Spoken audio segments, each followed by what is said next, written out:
This is one of the design where you will be having one VNet, okay, and you will have one public subnet as well as the private subnet.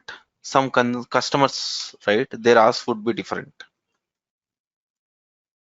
Okay, so the design can be something like this. They will say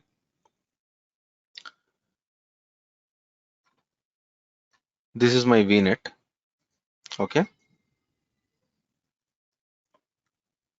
this is my VNet 1, okay, I won't mention all those, okay, this is my application server, this is my VNet 1,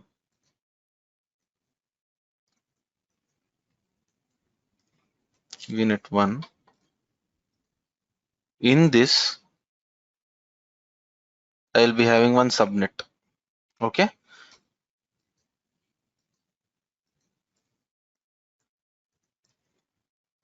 subnet 1, and it will be having some application server.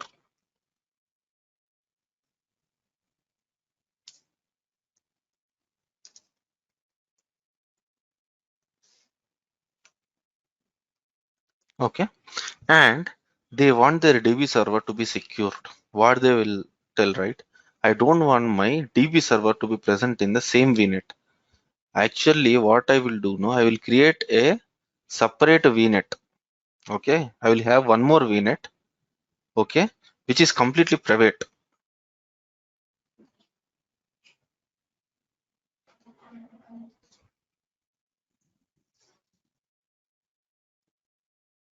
Okay, this is the virtual network to VNet, and it will be having some subnet.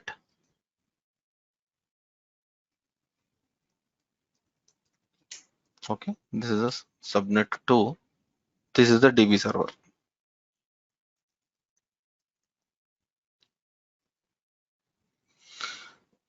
Here they will have public IP, public subnet. Okay, and here night it will be private.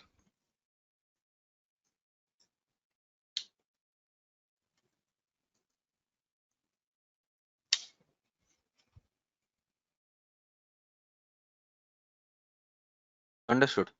So if I want to log into this DB server, right, I can't enter this VNet. Okay, yes, this is a public subnet. I can able to log into this, but I will be creating a virtual because this is more secure than the earlier model, no? Wherever, like in the earlier model, how we had this in the same virtual network, we are having both the subnets. Okay, so they want to improvise and they want to have some subnet like this. Means they want their subnet to be secured and it will be completely private. Okay, then something like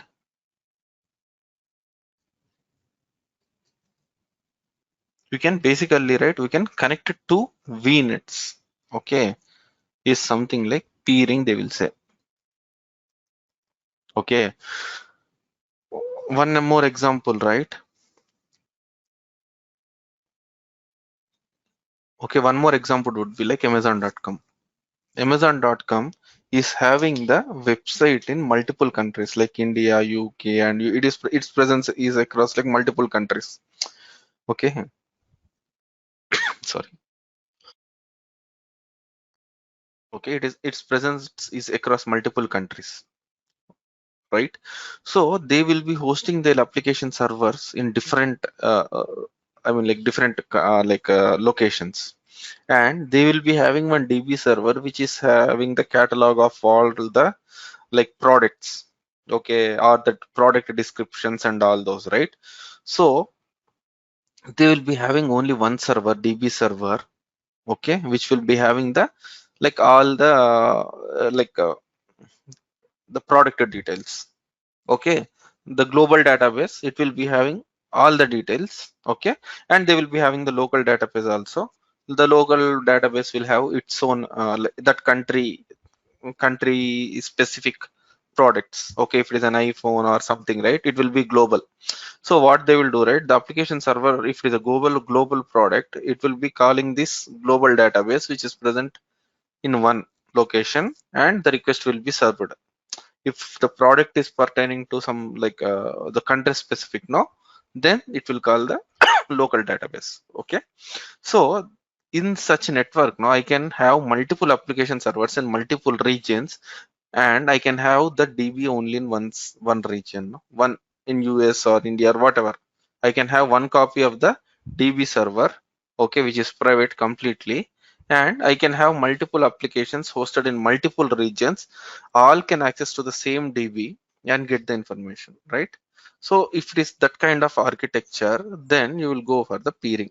What peering will, network peering, what it will do, right? It will enable the multiple virtual networks to talk to each other. Got it? It will establish a connection between the two networks. Clear? What is peering? If you have one virtual network to talk to another virtual network, right? Then you will go with the peering connection. It can be in the same region or it can be in the different region. That doesn't matter. Clear? Yes, Vikram. Now I already have a virtual network. Okay. Now already I have a virtual network. What I will be doing, right? I will be creating one more virtual network. Okay. I don't want to destroy that network. Okay. Let it be. We'll create a one more network. This is VNet demo one. No, I will create one more network. Okay. I'm creating a VNet demo. Okay. One rule is there basically. So if I'm designing this one, right, both should not have this should not have the same CIDR. Here, if I have 10.0.0.0/16, no, the CIDR should not overlap. So both should not have the same CIDR. If I have something like this here, I can have one more CIDR with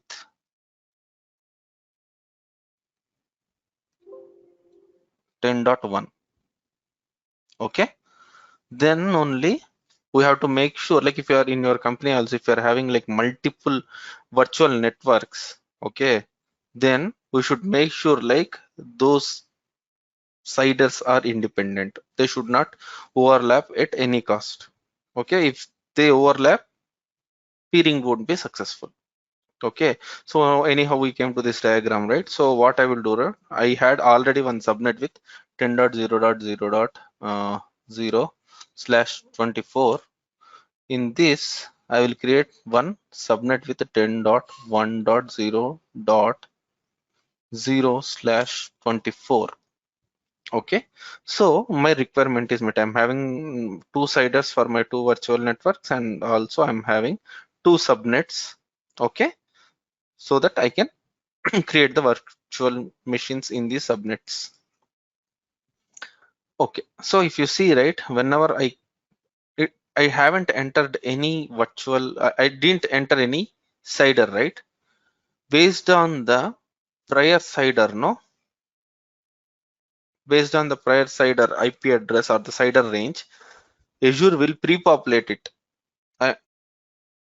Pre-populate the next CIDR range.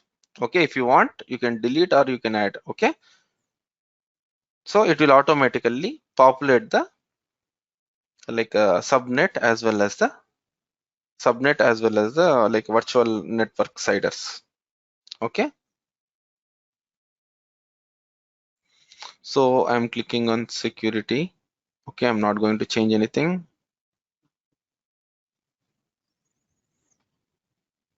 Okay, if they pre-populate, right, the one good thing is, right, there won't be any typos. We can't do any mistakes. Now, if it is pre-populated, good. It will save some effort.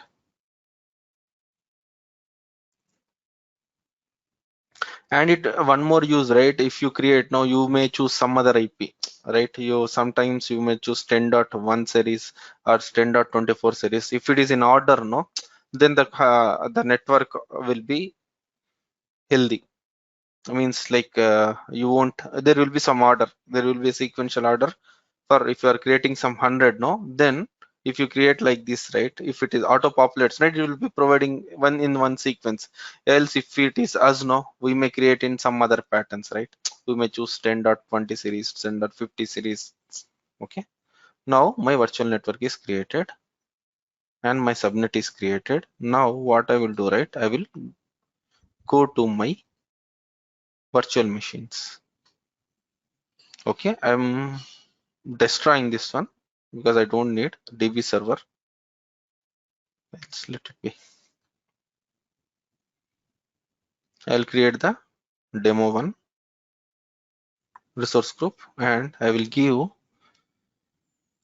vnet to app server 1. Okay, this is the instance is from virtual network 2. I'm not going to change anything. I will provide some username and password. Test user.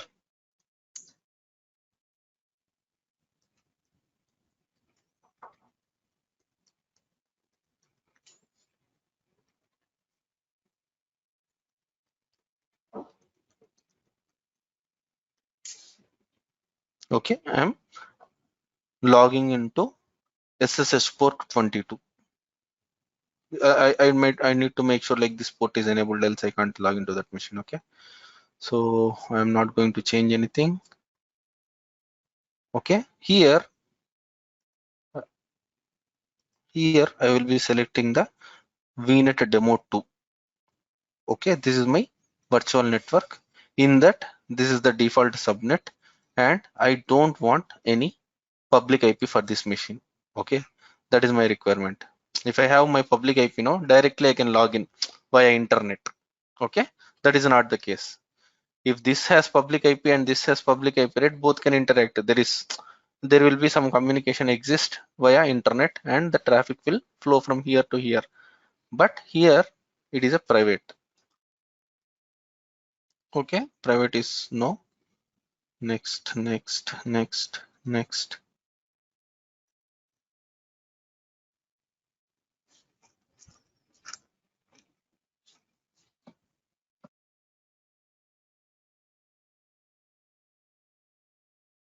Clicking on create.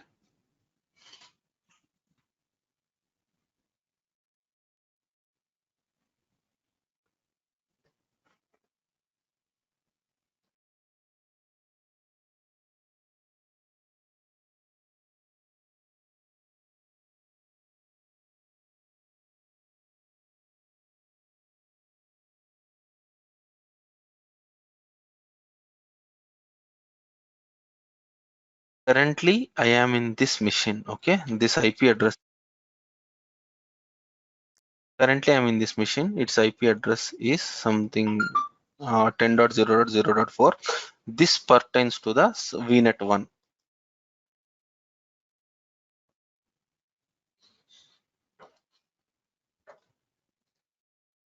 Okay, the deployment is done now.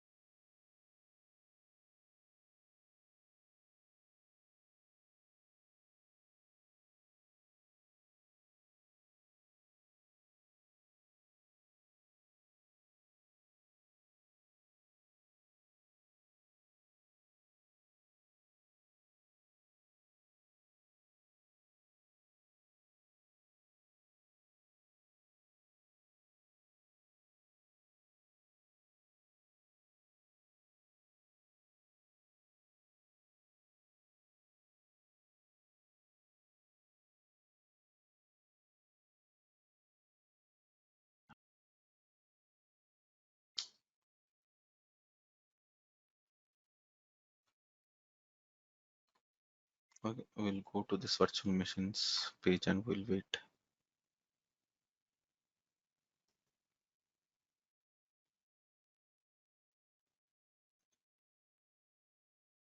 Even though we didn't get that machine, no? We have to wait.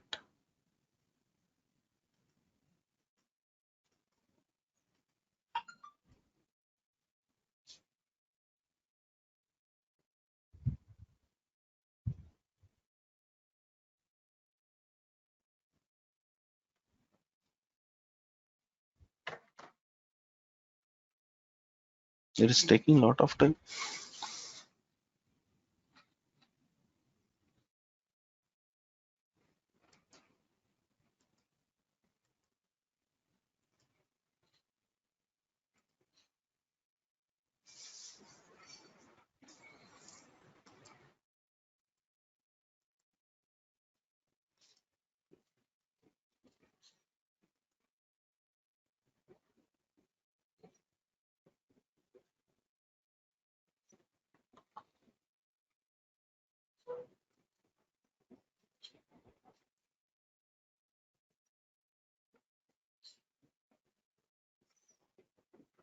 Yeah, resource is ready now.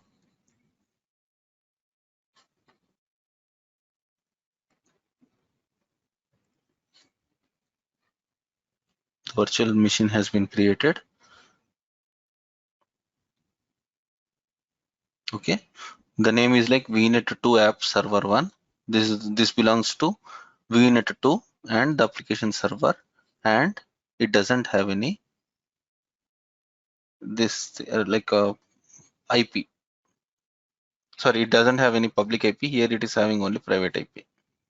Okay, and what else we have here? Yeah, that's it.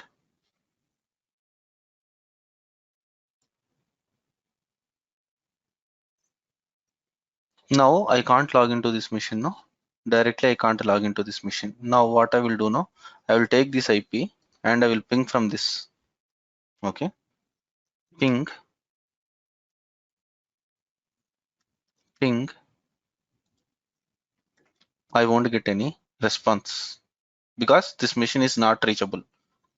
Okay, so both are independent. This network and this network, right? VNet1 and VNet2 are independent. Both are not at all connected. Okay, now what I'm going to do it, I'm going to establish a peering connection between the VNet2 and VNet1. It is very simple.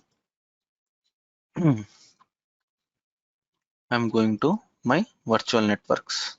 I'm going to my virtual network. Okay, I can go to like either like VNet1 or VNet2, any of the network I can go, and I'm just clicking that such that here you will be having one peering option. Okay, I have to click on peering connection.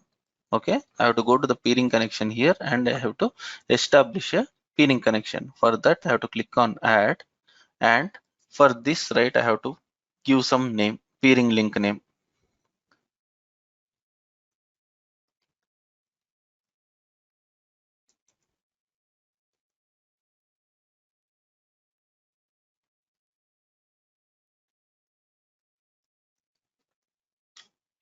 So I'm creating a peering link.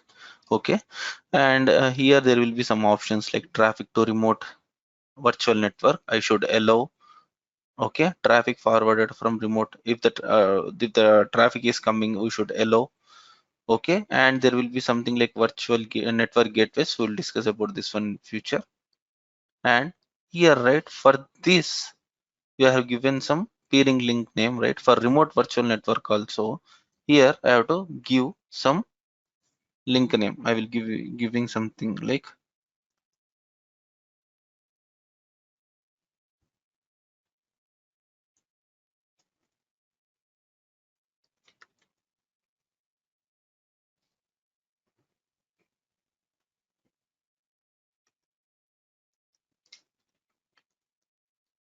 okay, here basically, right,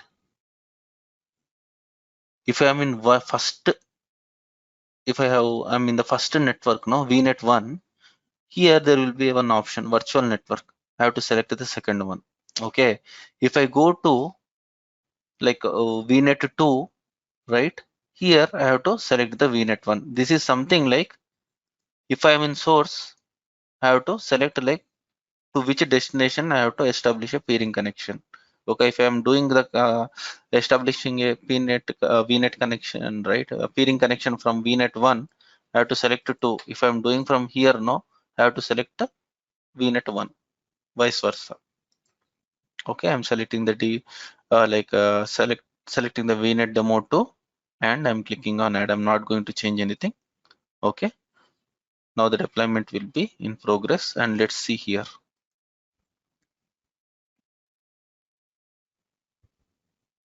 Once the network is established, now we should be able to communicate with that end. Okay, now it is peering network is successfully added. Huh? Yeah, I'll give one more time. Wait, or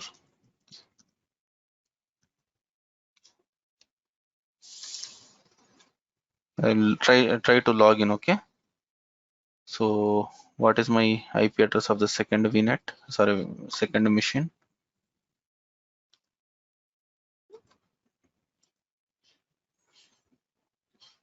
This is the VNet 2 app, and this is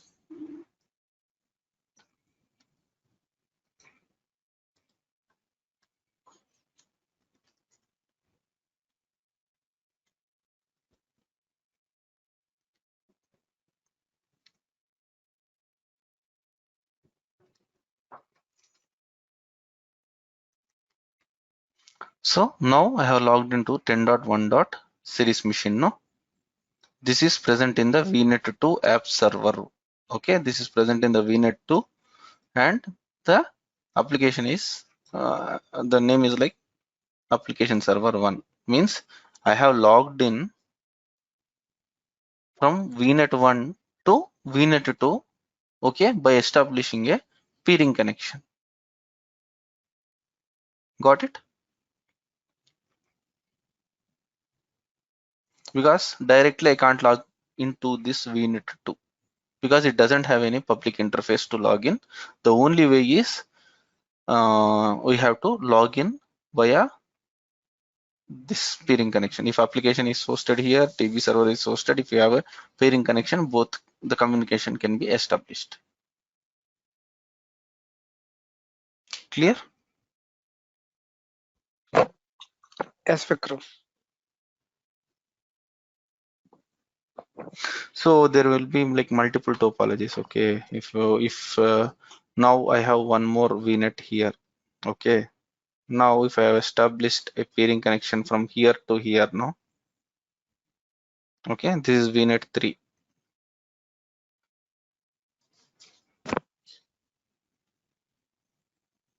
Okay, now if these three are like connected, right? So only these two. This can communicate with this one. Okay, VNet 1 can communicate with VNet 2, but VNet 1 can't communicate with VNet 3. Okay, because in VNet connection you are mentioning the source and destination, so the link is established between the VNet 1 and VNet 2, not the VNet 3. So if I want to link these two VNets, no, I will be establishing the peering connection between the VNet 2 and VNet 3. Okay, so this can send a traffic to this one, but this can't send a traffic to VNet 1 directly. So if I want to send to here, no, if any communication needs to be sent, it should go to here, from here to here. Okay, like this it is not possible. Means like from here to here it is not possible. Okay, directly it has to take this path. The routing will happen from VNet 1 to VNet 2 and VNet 2 to VNet 3. Vikram, multiple peering is not allowed, huh? You are saying like It is not possible. Yeah, it is not allowed. okay, okay.